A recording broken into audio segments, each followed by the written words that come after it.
জয় শ্রীমদ্ ভগবদ্ গীতা। আমরা জীবনে কতটা সঠিক আর কতটা ভুল তা শুধু দুজনই জানে, পরমাত্মা এবং আমাদের অন্তরাত্মা। খারাপ স্বাস্থ্যের কারণে মানুষ দুর্বল হয় না, কিন্তু নেতিবাচক চিন্তার কারণে সে আরও দুর্বল হয়ে পড়ে। সব কিছু নকল করা যায়, কিন্তু চরিত্র ও আচরণ নয়।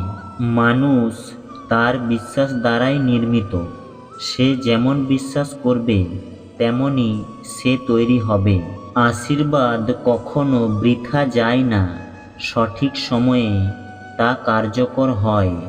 ধৈর্য দুর্বলতা নয়, তা একটি শক্তি যা সবার মধ্যে থাকে না।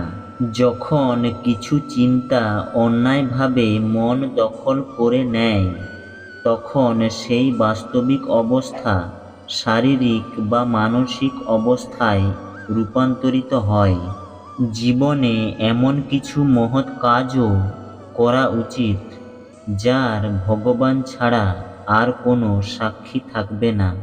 যে তার সমস্যাগুলির ওপরে পা রেখেছে সে জিতে গেছে, আর যে সমস্যাগুলি থেকে পালিয়ে বেরিয়েছে তার জীবন নষ্ট হয়ে গিয়েছে।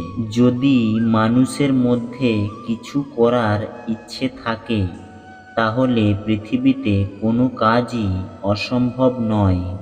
জীবন পাওয়া ভাগ্যের ওপর নির্ভরশীল, মৃত্যু পাওয়া সময়ের ওপর নির্ভরশীল।